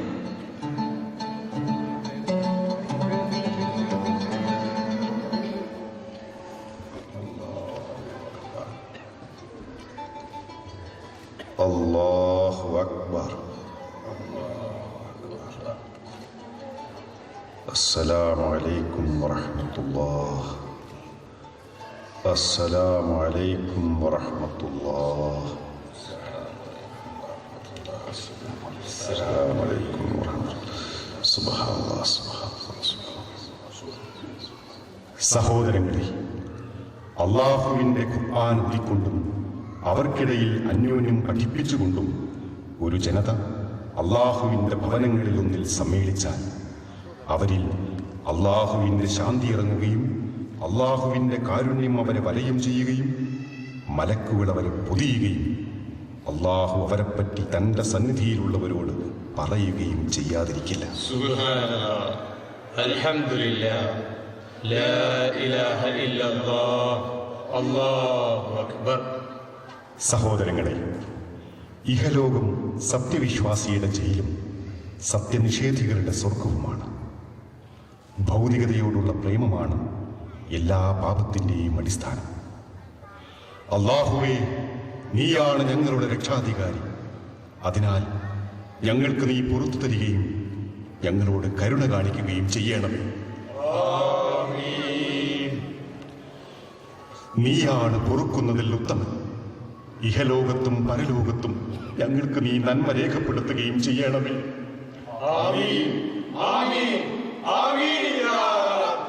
തീർച്ചയായും ഞങ്ങൾ നിന്നിലേക്ക് മടങ്ങിയിരിക്കുന്നു. അസ്തഗ്ഫിറുല്ലാഹ്, അസ്തഗ്ഫിറുല്ലാഹ്, അസ്തഗ്ഫിറുല്ലാഹ്. ഫക്കീർ അഭിയക്കിയാണ്. എന്തൊരു ശാന്തമാണിവിടം. വല്ലാത്തൊരു സമാധാന അന്തരീക്ഷം. ശരിയാണ് ഫക്കീർ ദാരിയോസ്. ഇവിടെ നിന്ന് അവരുടെ ആരാധനാക്രമങ്ങളും പ്രാർത്ഥനയും ഒക്കെ കണ്ടപ്പോൾ എന്തോ പറഞ്ഞറിയിക്കാൻ പറ്റാത്ത ഒരു അനുഭൂതി തന്നെ. അല്ല ഫക്കീറന്മാരെ, നമ്മൾ എന്തിനാണ് ഈ സൂക്കിലേക്ക് വന്നത്? ശരിയാ, നമുക്ക് അമീറിനെ അന്വേഷിക്കണ്ടേ? അതും മറന്ന് നമ്മളിങ്ങനെ ആരാധനയിൽ ലയിച്ചാലോ കൂട്ടരെ? വരൂ, നമുക്ക് ആരോടെങ്കിലും അന്വേഷിക്കാം. സഹോദര, ഒന്ന് നിൽക്കണേ. ഞങ്ങൾക്ക് നിങ്ങളുടെ അമീറിനെ ഒന്ന് കാണിച്ചു തരുമോ? ഞങ്ങൾ പുറം നാട്ടുകാരാണ്. ഇവിടെ ബാങ്ക് വിളിച്ചതും ഇക്കാമത്ത് കൊടുത്തതുമെല്ലാം അമീറായിരുന്നല്ലോ. കണ്ടിരുന്നില്ലേ? ദേ, ആ ഇരിക്കുന്ന ഇമാമിനോട് ചോദിച്ചാൽ കാട്ടിത്തരും. എന്തൊരത്ഭുതം! നമ്മളെ ഇന്നലെ സഹായിച്ച ആ യുവാവല്ലേ അത്? ഈ വേഷത്തിൽ അയാൾക്ക് എന്ത് തേജസ്!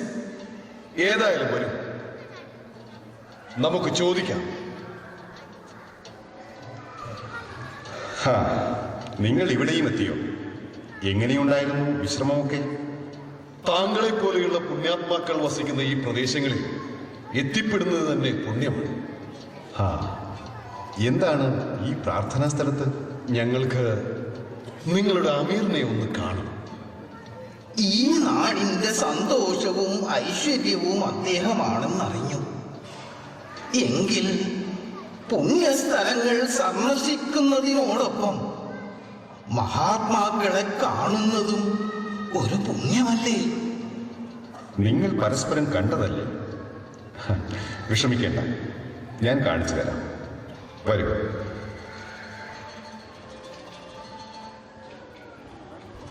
ഉപ്പൂപ്പ, ഉപ്പൂപ്പ. വേണ്ട, അദ്ദേഹം ഉറങ്ങുകയാണെന്ന് തോന്നുന്നു. ഉണരുന്നതുവരെ ഞങ്ങൾ ഇവിടെ ഇരുന്നോളാം. ഉപ്പൂപ്പയോ? ഉറങ്ങുന്നതൊന്നുമല്ല, ഖുർആൻ പാരായണം ചെയ്യാവൂ. നമസ്കാരാനന്തരം കുറച്ചു നേരം ഖുർആൻ ഓതിയിട്ടേ ഇവിടെ നിന്ന് ഇറങ്ങാറുള്ളൂ. ഉപ്പൂപ്പ, ഉപ്പൂപ്പ. സദഖല്ലാഹുൽ അലീം. നിങ്ങളോ? നിങ്ങളെങ്ങനെ ഇവിടെ വന്നു? ഓ, ഇത് വല്ലാത്തൊരു ആശ്ചര്യം തന്നെ. താങ്കൾ തന്നെയാണോ അമീർ? എന്താ അങ്ങനെ ചോദിച്ചത്?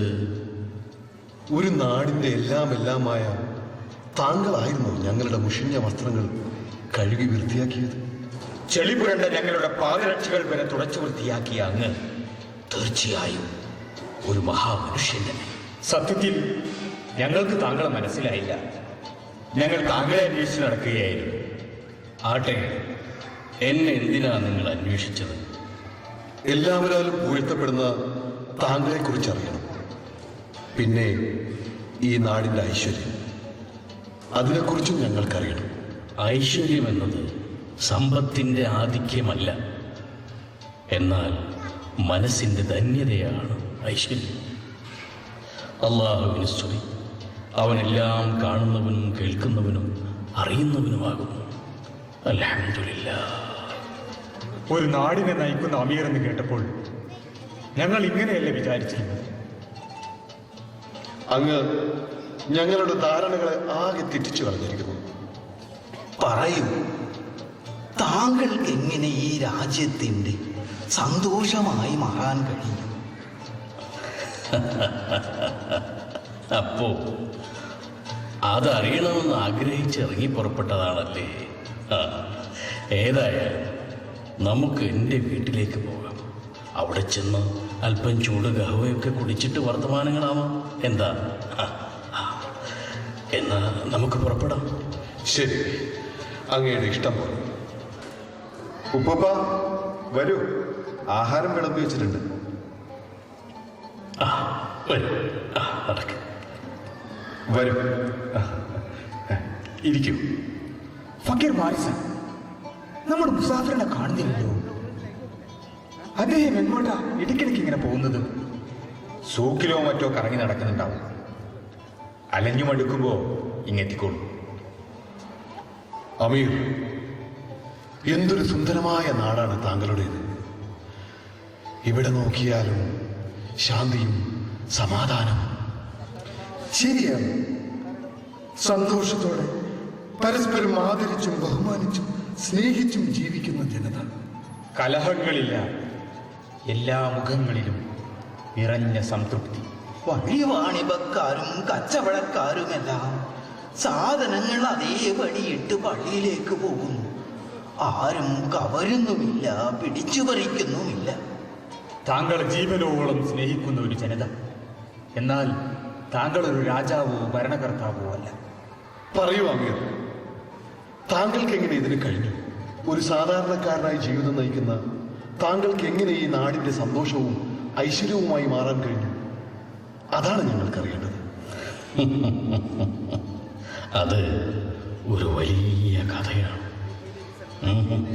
കഥയല്ല, അനുഭവം, എൻ്റെ ജീവിതാനുഭവം. കേൾക്കാൻ നിങ്ങൾക്ക് ക്ഷമയുണ്ടെങ്കിൽ ഞാൻ പറയാം. തീർച്ചയായും അമീർ, അതറിയാൻ വേണ്ടി തന്നെയാണ് ഞങ്ങൾ വന്നത്. കാലങ്ങൾ കുറേ പിറകോട്ട് പോകണം. ഞാനന്ന് ഒരു കൗമാരക്കാരനായിരുന്നു. ഒരു പുതിയ വർത്തമാനം നാട്ടിലെങ്ങും പരന്നു തുടങ്ങി. മക്കയുടെയും മദീനയുടെയും അതിർവരമ്പുകൾ വേദിച്ച് ആ വർത്തമാനം അങ്ങനെ പരന്നു. നവാഗതനായൊരു പ്രവാചകനെയും അദ്ദേഹം ഉയർത്തിപ്പിടിക്കുന്ന ആദർശത്തെയും സംബന്ധിച്ചുള്ള ഗൗരവപ്പെട്ട ഒരു വർത്തമാനം. അങ്ങ് പറയൂ, ഞങ്ങൾ കേൾക്കട്ടെ. യമനിന്റെ ഊടുവഴികൾക്കും സൊറവട്ടങ്ങൾക്കുമൊക്കെ ഇത് കൗതുകമേറിയ ചർച്ചാ വിഷയമായി.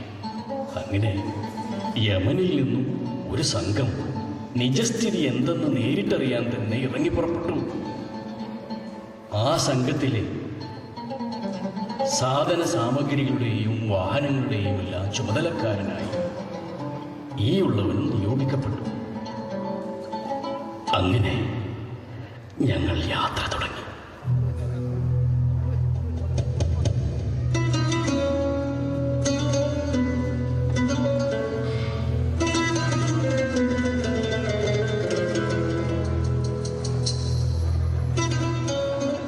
പാഥേയമൊരുക്കി ഞങ്ങൾ ആ പ്രവാചക നഗരത്തെ ലക്ഷ്യമാക്കി നീങ്ങി. പാറാവും പരിവാരങ്ങളും ചെങ്കോലും കിരീടവുമുള്ള മദീനയുടെ പുതിയ അമരക്കാരനെയും തേടി.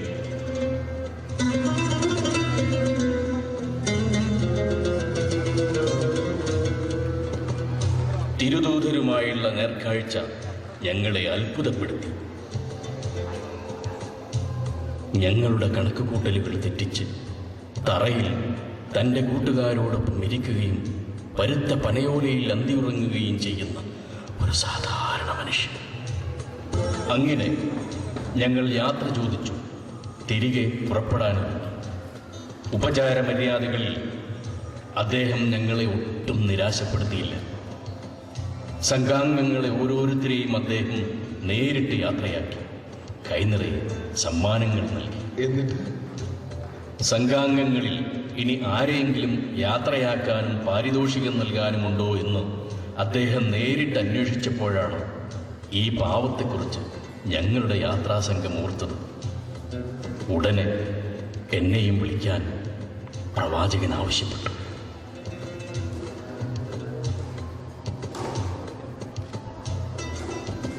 തിരുമേനി എന്നെ നേരിട്ട് അന്വേഷിക്കുന്നു എന്നറിഞ്ഞപ്പോൾ ഞാൻ വല്ലാതെ വികാരനിർഭരനായിപ്പോയി. ആ കൂടിക്കാഴ്ച ഇന്നും നെഞ്ചടിപ്പോടെയല്ലാതെ എനിക്ക് ഓർക്കാനാവില്ല. വല്ലാത്തൊരു സുന്ദര മുഹൂർത്തം തന്നെ. അമീർ, താങ്കൾ പറയൂ, പ്രവാചകനുമായി നേരിട്ട് കണ്ടപ്പോൾ എന്താണ് ഉണ്ടായത്? തിരുമുന്നിൽ ഉന്നയിക്കേണ്ട ആവശ്യത്തെക്കുറിച്ചുള്ള ചിന്തയായിരുന്നു എൻ്റെ മനസ്സത്രേ. ഒരിളം തെന്നൽ പോലെ അദ്ദേഹത്തിൻ്റെ അടുത്തേക്ക് ഞാൻ അറിയാതെ എത്തപ്പെട്ടു. വാത്സല്യത്തിൻ്റെ സ്നേഹസ്പർശത്തോടെയുള്ള അദ്ദേഹത്തിൻ്റെ നോട്ടത്തിന് മുന്നിൽ ഞാൻ അലിഞ്ഞലിഞ്ഞില്ലാതാകുന്നത് പോലെ തോന്നി. വല്ലാത്ത വികാരനിർഭരമായ നിമിഷങ്ങൾ. തിരുമേനി എന്നെ ചേർത്ത് നിർത്തി. എന്റെ കണ്ണുകൾ അദ്ദേഹത്തിന്റെ ശാന്തവും സുന്ദരവുമായ മിഴികളിൽ തന്നെ ഉടക്കി നിൽക്കുകയായിരുന്നു. മറ്റൊന്നും ഞാൻ കാണുന്നുണ്ടായിരുന്നില്ല. എന്നിട്ട് പാരിതോഷികമായി എന്താണ് നൽകേണ്ടതെന്ന പ്രവാചകന്റെ ചോദ്യം എന്നെ ഉണർത്തി. അപ്പോൾ താങ്കൾ കൈനിറയെ വിഭവങ്ങൾ ആവശ്യപ്പെട്ടിട്ടുണ്ടാവും അല്ലേ? ഇല്ല, പിന്നെ ഒരപേക്ഷ മാത്രം. അല്ലയോ പ്രവാചകരെ, അവിടുന്ന് ഈ ഉള്ളവന് വേണ്ടി ഒന്ന് പ്രാർത്ഥിക്കണം. പ്രാർത്ഥനയോ? അതെ, അള്ളാഹുവിൻ്റെ അന്ത്യപ്രവാചകന്റെ ഒരു പ്രാർത്ഥന. ജീവിതാഐശ്വര്യം അത്രയും ഈ ഉള്ളവൻ്റെ അകതാരിൽ നിറച്ചു തരാൻ പ്രവാചക ദൂതരെ അങ്ങ് അള്ളാഹുവിനോട് ഈ ഉള്ളവന് വേണ്ടി പ്രാർത്ഥിക്കണം. അപ്പോൾ താങ്കളുടെ ഇളം മനസ്സിലെ അസാധാരണമായ ഈ ആഗ്രഹം തിരുദൂതരെ വികാരതരളിതനാക്കി കാണും അല്ലേ? ശരിയാണ്. അവിടുത്തെ കണ്ണുകൾ ഈറനണിയുന്നതായി ഞാൻ കണ്ടു. ഗദ്ഗദത്തോടെ അദ്ദേഹം കൈകൾ ഉയർത്തി ഈയുള്ളവന് വേണ്ടി പ്രാർത്ഥിച്ചു. നാഥ, ഈ അഭിലാഷം എന്നേക്കാളേറെ അറിയുന്നവനാണല്ലോ നീ. ഇവന്റെ ആഗ്രഹം പോലെ തന്നെ ജീവിതാഐശ്വര്യങ്ങൾ അത്രയും ഇവന്റെ അകതാരിൽ തന്നെ നിറച്ചു കൊടുക്കണമേ നാഥ. ആമീൻ.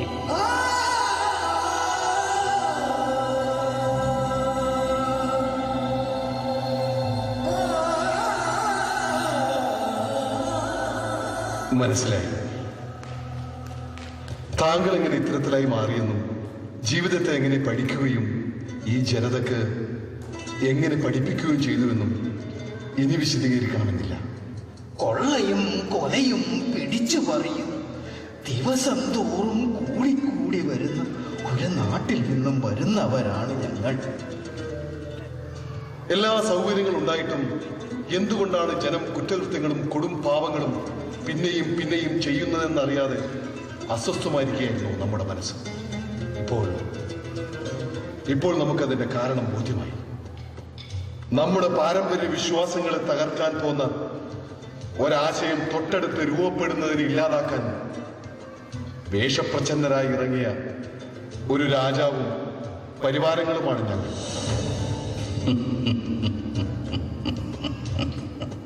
നിങ്ങളെ സ്വാധീനിച്ച് പഴയ വിശ്വാസങ്ങളിലേക്ക് തന്നെ തിരികെ കൊണ്ടുവരാൻ വന്ന ഒരു ദൗത്യ സംഘം.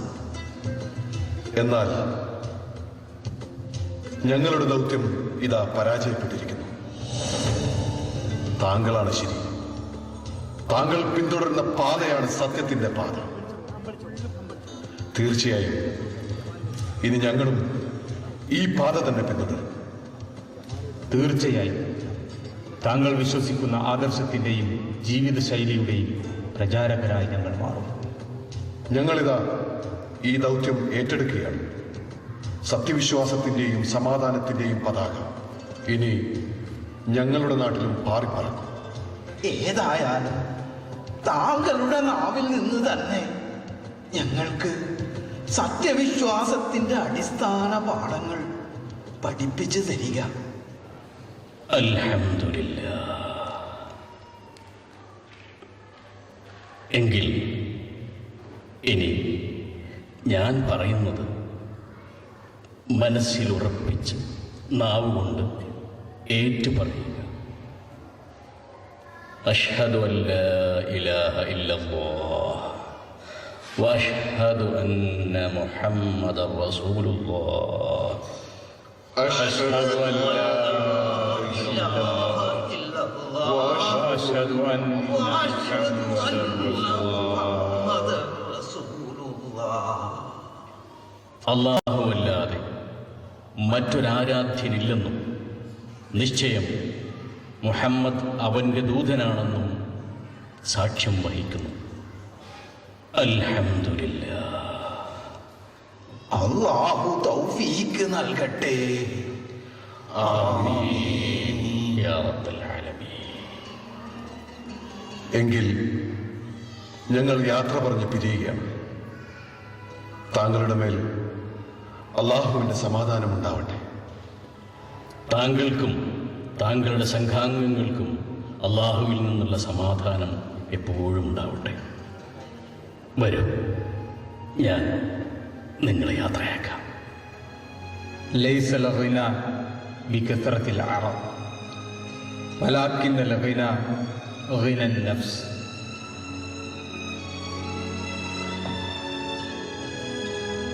പുറത്തെ പകിട്ടാർന്ന വിഭവങ്ങളല്ല ജീവിതൈശ്വര്യം. സാധ്യമായതിൽ അകമനുഭവിക്കുന്ന സംതൃപ്തിയാണത്. സമൃദ്ധികൾക്ക് നടുവിലും സംഘർഷഭരിതനാണ് പുതിയ മനുഷ്യൻ. അതിരുകളില്ലാത്ത നൂതന സാങ്കേതിക സൗകര്യങ്ങൾക്ക് നടുവിലെ നിസ്സഹായം. ഭൗതികതയോടുള്ള പ്രേമമാണ് എല്ലാ പാപത്തിന്റെയും അടിസ്ഥാനം. അപൂർവം ചില മനുഷ്യർ അനുഭവിക്കുന്ന ആത്മസംതൃപ്തി ദിക്കുകൾ വെട്ടിപ്പിടിച്ച ചക്രവർത്തിമാർ അറിഞ്ഞിരുന്നുവെങ്കിൽ അത് കൊള്ളയടിക്കാൻ അവർ സൈന്യങ്ങളെ നിയോഗിച്ചേനെ. സൈന്യങ്ങളെ നിയോഗിച്ചേനെ.